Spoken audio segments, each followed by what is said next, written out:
Finally Redmi Note 14 সিরিজের পেছনের ডিজাইনটা কেমন হবে সেটার ফার্স্ট লুক সামনে চলে এসেছে। আর এবার পেছনে সার্কেল আকৃতির নয়, কিছুটা ওভাল শেপের ক্যামেরা বামকে ইউজ করতে যাচ্ছে Xiaomi, এবং এখান থেকে আমরা বুঝতে পারছি যে Redmi Note 14 Pro Plus স্মার্টফোনটাতে পেরিস্কোপ জুম লেন্সের ক্যামেরাকে ইউজ করবে Redmi Note সিরিজের Xiaomi এই প্রথমবারের মতো।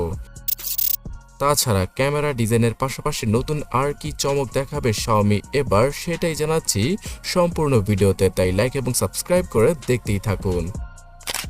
গাইস, Redmi Note 14 সিরিজে Note 14, 14 Pro এবং 14 Pro Plus অথবা 14 Ultra নামে নতুন একটা স্মার্টফোন আসবে। এখানে Redmi Note 14 Pro স্মার্টফোনটাতে Snapdragon 7S Gen 3 চিপসেটটা থাকলেও Pro Plus স্মার্টফোনটাতে Dimensity 7300 Ultra চিপসেটটা থাকবে, যে চিপসেটটা আর কিছুদিনের মধ্যেই অ্যানাউন্স করতে যাচ্ছে মিডিয়াটেক।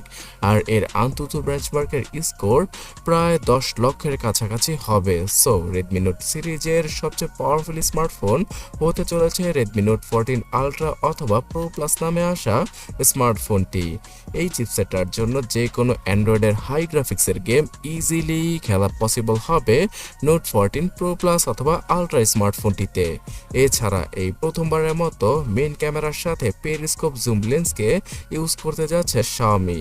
পেরিস্কোপ নাকি টেলিফোটো কোন ধরনের লেন্সকে ইউজ করবে সেটা স্পেসিফিক ভাবে জানা না গেলেও একটা ইনফরমেশন সবচেয়ে কারেক্ট, আর সেটা হচ্ছে গিয়ে জুম লেন্সের ক্যামেরা এবার Redmi Note 14 সিরিজে থাকবেই, যেমনটা কিনা Realme তাদের Realme নাম্বার সিরিজের সবচেয়ে হায়ার ভেরিয়েন্টে দেওয়া শুরু করেছে।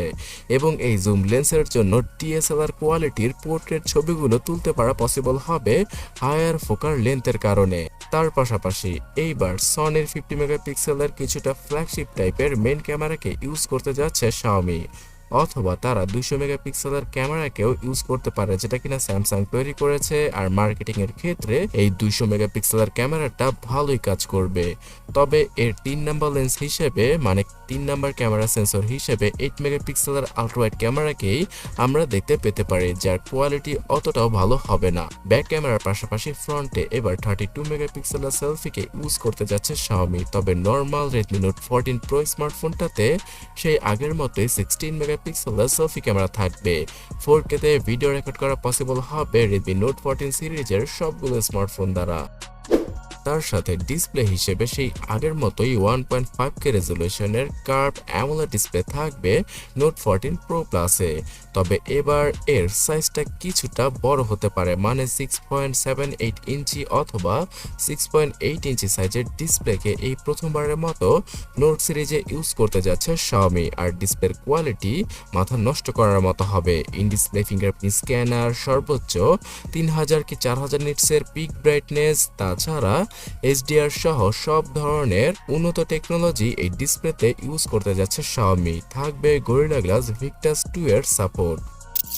তাছাড়া স্টোরেজ সেকশনে 12GB 16GB র্যামের পাশাপাশি সর্বোচ্চ 32GB র্যাম পর্যন্ত ভার্চুয়ালভাবে ইউজ করা পসিবল হবে রেডমির এই Note 14 সিরিজে। এবং এখানে সর্বোচ্চ 512GB ইন্টারনাল মেমোরি থাকবে, তাও আবার UFS 3.1 ক্যাটাগরি অথবা UFS 4.0 ক্যাটাগরির। তাই অনেকটাই ফ্ল্যাগশিপ গ্রেডের স্বাদ পাওয়া যাবে পারফরমেন্সগত দিক দিয়ে Redmi Note 14 Ultra অথবা Pro Plus স্মার্টফোনটিতে। আশা করা যাচ্ছে বাংলাদেশের মার্কেটে আমরা 35 থেকে 40 হাজার টাকায় ইজিলি Note 14 Pro Plus অথবা Ultra ফোনটাকে পেয়ে যাব। আর ইন্ডিয়ান মার্কেটে 28 থেকে 30 হাজার রুপিতে লঞ্চ করা হবে এইরকম একটি স্মার্টফোন। তবে Redmi Note 14 নামে যে ফোনটা আসবে সেটা শুধুমাত্র 15,000 রুপিতেই পাওয়া যাবে ইন্ডিয়াতে, এবং বাংলাদেশের মার্কেটেও 20 থেকে 25 হাজার টাকায় Redmi Note 14 সিরিজের ভ্যানিলা ভেরিয়েন্টকে আমরা পেয়ে যাব।